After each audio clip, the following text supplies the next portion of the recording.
The dust devil danced where Martha had stood, mocking Ezekiel Marsh with its ephemeral grace. Arizona Territory, 1881. A single tattered ribbon, once tied to her sunbonnet, snagged on a chala cactus, a scarlet accusation against the bleached Arizona sky. 1881. He'd promised her safety, a new life wrested from this unforgiving land, and now all that remained was the echo of her laughter in the wind and the gnawing conviction that he had failed her. Ezekiel knelt, the parched earth cracking beneath his worn leather gloves. He traced the outline of a small footprint in the sand, half erased by the wind, a ghost of her presence. He could almost hear her voice, light and full of naive hope, promising him supper and a cool drink when he returned from checking the south fence line. He hadn't even kissed her goodbye. He'd been too eager to finish the work, to prove himself worthy of her trust. Now that haste felt like a betrayal. He rose, his back protesting with a familiar ache. The sun beat down mercilessly, turning the air thick and heavy. He scanned the horizon, a shimmering expanse of rock and scrub, offering no solace, no answers. Just the vast, indifferent silence of the desert. He knew, with a chilling certainty that settled deep in his bones, that he should ride for help. But the thought of leaving her, even in death, felt like abandoning her all over again. The canyon loomed ahead, a jagged scar carved into the earth's face. It was there, he knew, that she had disappeared. The Apaches, some said. A mountain lion, others whispered. But Ezekiel refused to believe either. Martha was too careful, too aware of the dangers. She wouldn't have wandered carelessly into the wilderness. Something had drawn her there, something she hadn't shared with him.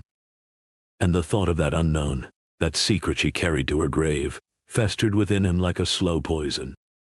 He walked his horse, a sturdy Appaloosa named Jericho, towards the canyon's edge. The ground sloped sharply downward, a treacherous path littered with loose stones and thorny brush. He could feel Jericho's muscles tense beneath him, the horse sensing the unease that permeated the air. He should turn back. He knew it. Every instinct screamed at him to ride for town, to gather a posse, to bring justice to whoever, or whatever, had taken his wife.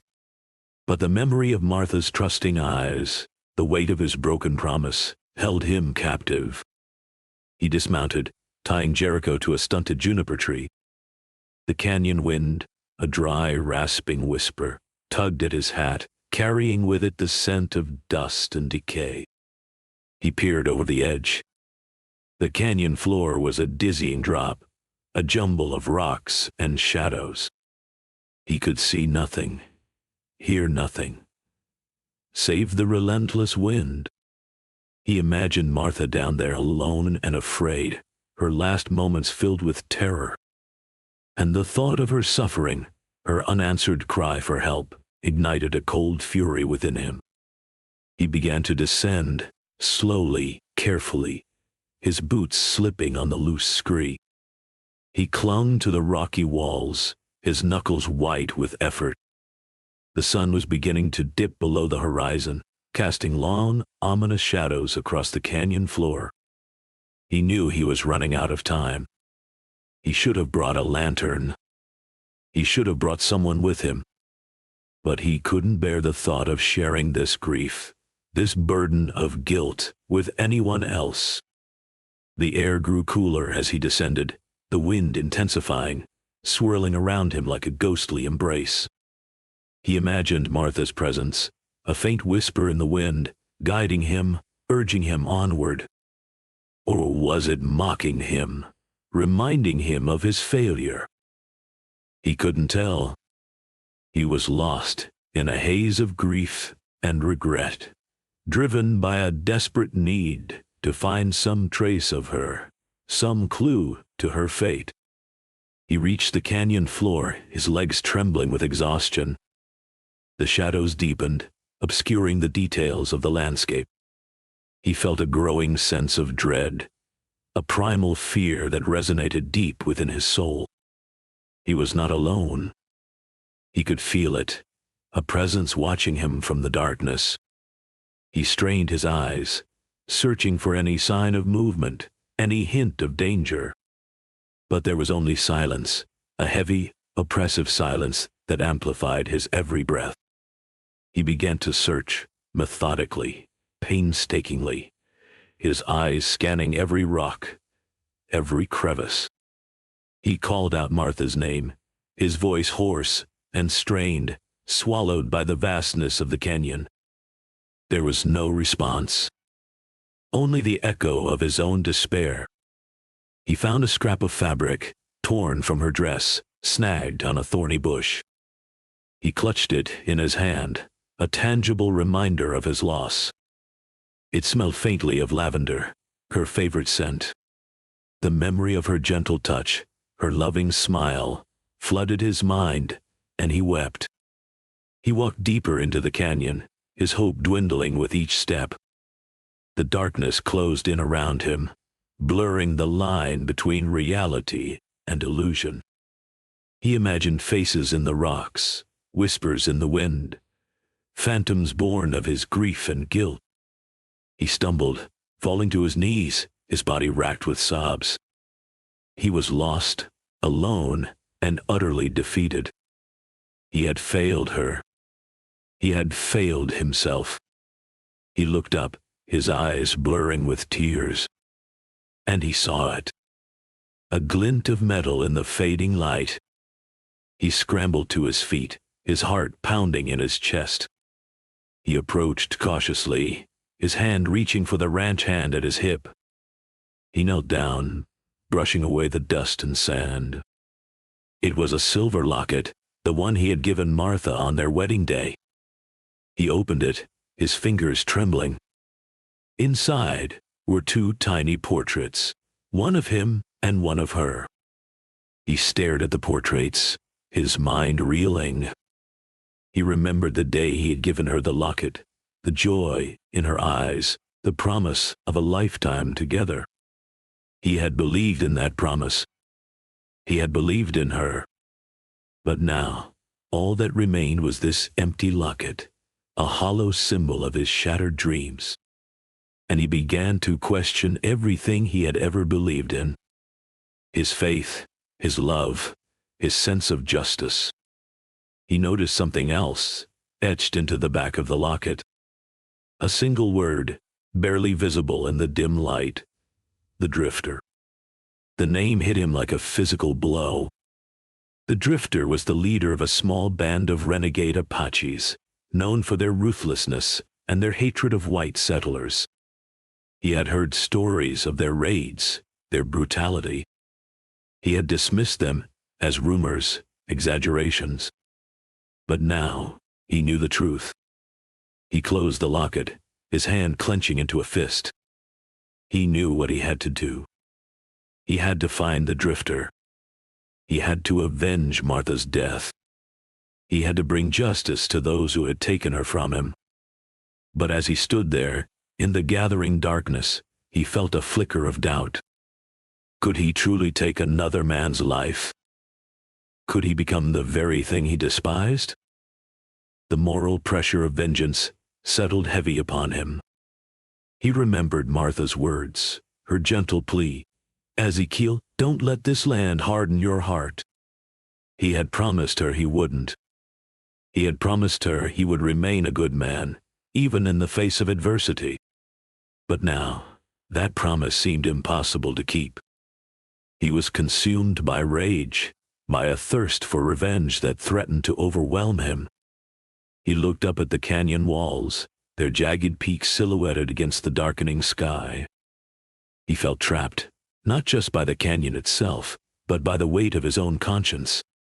He knew that if he chose the path of vengeance, he would lose himself. He would become a monster, no better than the men who had killed his wife. But if he chose the path of mercy, he would be betraying her memory. He would be letting her killers go unpunished. He sat down on a rock, the locket clutched tightly in his hand.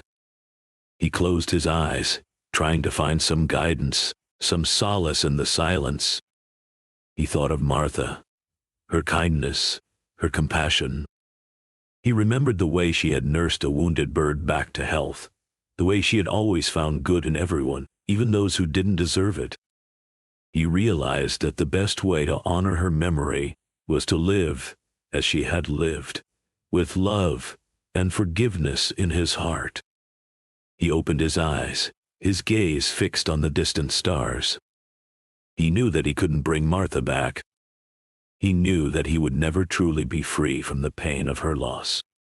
But he could choose to live his life in a way that would make her proud. He could choose to be a force for good in a world filled with darkness. He would find the drifter, not for revenge, but for justice. He would bring him to trial and let the law decide his fate. He stood up, his resolve renewed. He would leave the canyon, not as a broken man, but as a man determined to honor his wife's memory. He would return to town, gather a posse, and track down the drifter. But he would do it with a clear conscience, knowing that he had chosen the path of mercy, not vengeance. He turned to leave, and that's when he saw it. A figure standing in the shadows watching him. It was a young Apache woman, her face painted with tribal markings. She held a rifle in her hand, but her eyes were filled with sadness, not hatred. He recognized her. He had seen her before, in town. She was the drifter's daughter. She stepped forward, her voice barely a whisper. "He did not want to," she said, her English halting but clear. "He was told to do it by the deputy." Ezekiel stared at her, his mind reeling. The deputy? The man he had trusted? The man he had believed was on his side? The betrayal cut deeper than any knife. He realized then that the canyon held not just Martha's secret, but a conspiracy that reached far beyond the desert. He looked at the young woman, her eyes pleading with him. He knew that she was telling the truth. He could see it in her face. He also knew that if he revealed what he knew, he would be putting her life in danger. The moral pressure was almost unbearable. He made his decision. He lowered his gaze, his voice low and steady. "Go," he said. "Tell your father to leave this territory. Tell him to never return." The young woman nodded, her eyes filled with gratitude. She turned and disappeared into the darkness, leaving Ezekiel alone once more. He stood there for a long moment, the weight of his decision pressing down on him. He had chosen mercy over justice, humanity over revenge. And he knew, with a certainty that settled deep in his soul, that he had made the right choice. He turned and walked out of the canyon, leaving its secrets buried beneath the desert stars, knowing some canyons hold secrets best left undisturbed, even if they whisper on the wind. He walked back to his horse, his mind racing. The deputy, of all people. Why? What did he have to gain from Martha's death? The drifter was just a tool, a pawn in a much larger game. A game Ezekiel didn't even understand yet. He mounted his horse, the leather creaking under his weight. The ride back to town felt longer than before. Each shadow seemed to hold a hidden threat, each rustle of wind a whispered warning. He kept glancing over his shoulder, half expecting to see the drifter, or even worse, the deputy himself. As he rode, he formulated a plan. He couldn't trust anyone, not yet. He needed to gather information, to understand the scope of the conspiracy before he made any accusations. He would play the grieving husband, the man broken by loss. He would observe, listen, and wait for the right moment to strike. He reached town as the first rays of dawn painted the sky. The streets were quiet, the only sound the occasional bark of a dog or the distant crow of a rooster. He rode straight to the sheriff's office, his face a mask of grief. The sheriff, a stout man with a weary face, looked up as Ezekiel entered. "Ezekiel," he said, his voice filled with sympathy. "I heard about Martha. I'm so sorry." Ezekiel nodded, his throat tight. "Thank you, Sheriff. I need to report something." He recounted the story of finding Martha, of the drifter's confession, of his escape. He left out the part about the Apache woman and the deputy's involvement. That was a secret he would keep close, for now. The sheriff listened intently, his brow furrowed. "We'll find him, Ezekiel. Don't you worry. We'll bring him to justice." Ezekiel forced a weak smile. "I appreciate that, Sheriff. I need to rest. It's been a long night."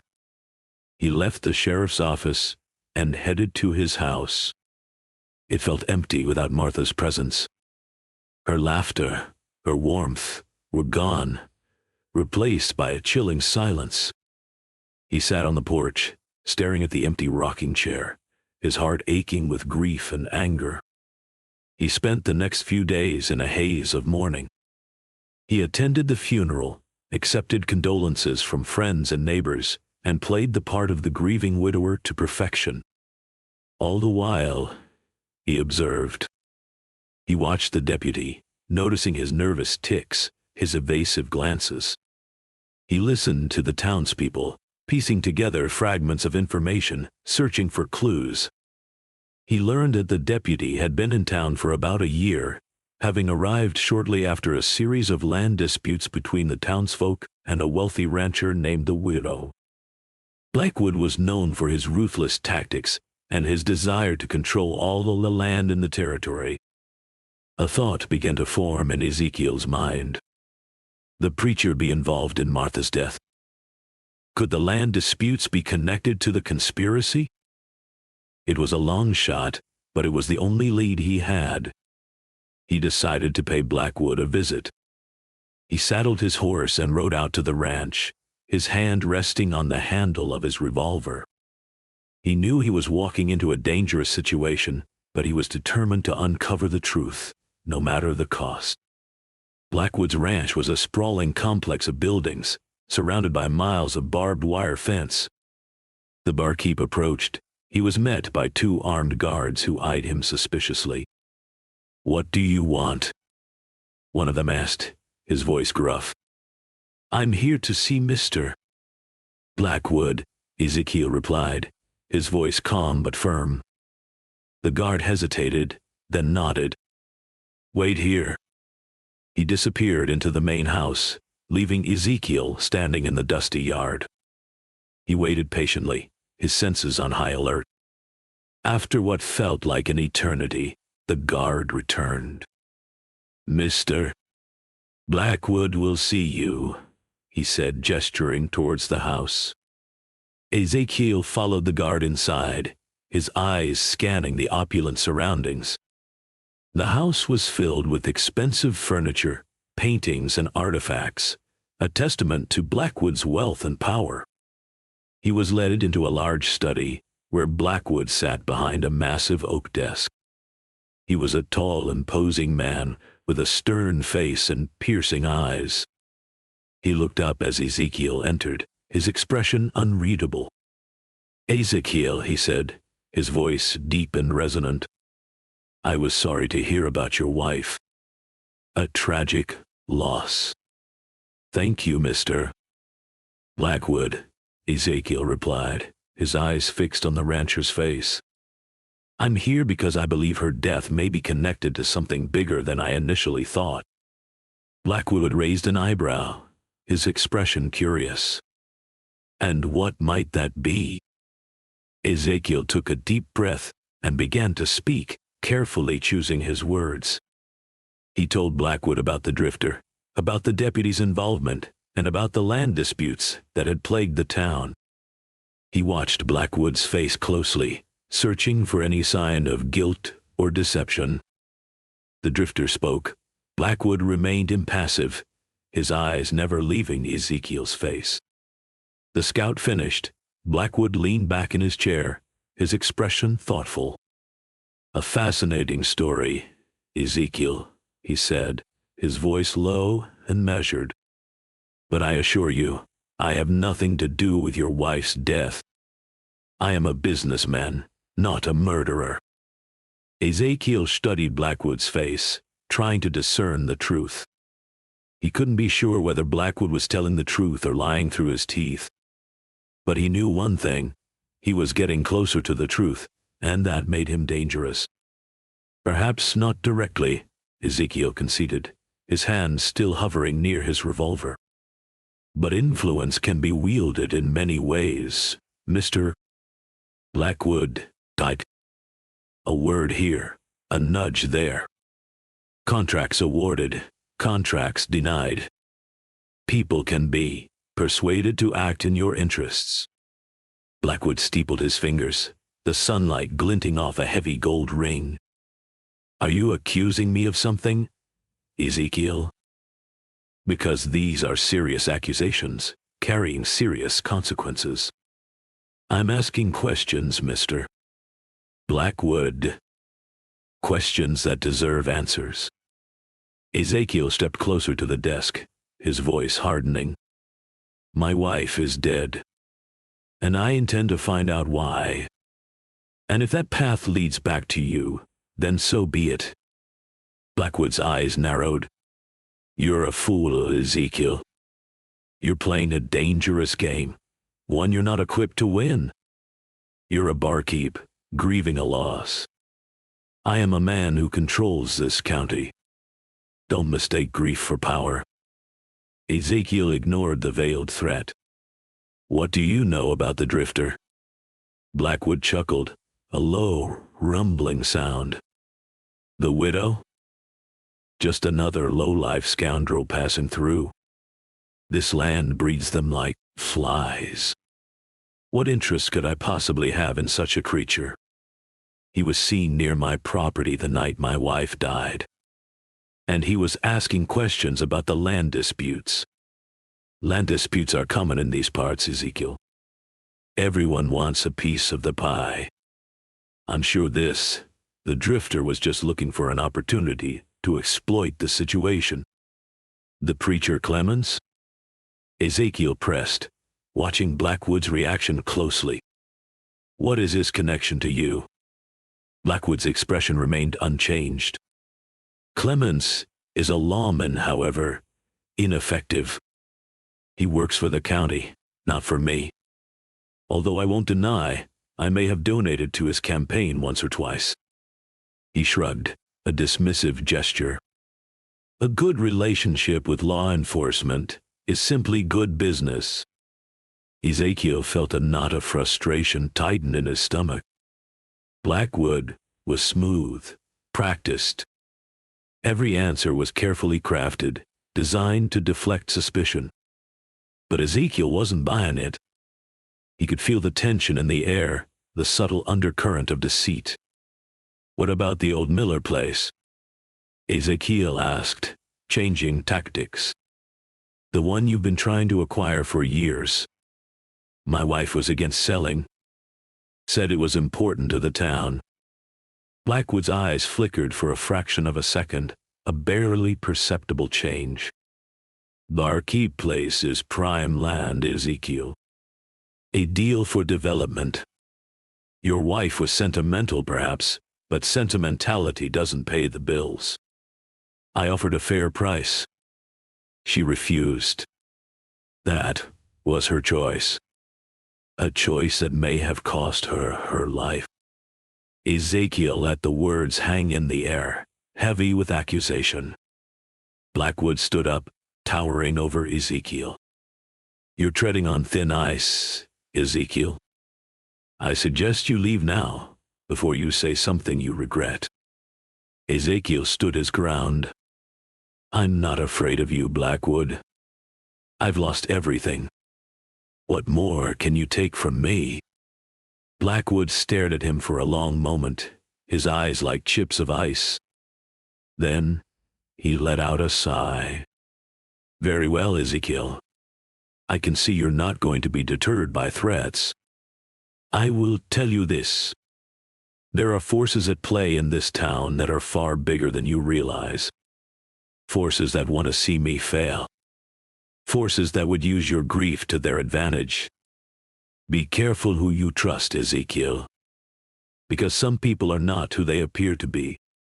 He paused, then added, and some secrets are best left buried. Ezekiel didn't respond. He knew Blackwood wasn't confessing to anything, but he was definitely sending a message. A warning. Someone else was involved. Someone else wanted Blackwood out of the picture. Thank you for your time, Mr. Blackwood, Ezekiel said, turning to leave.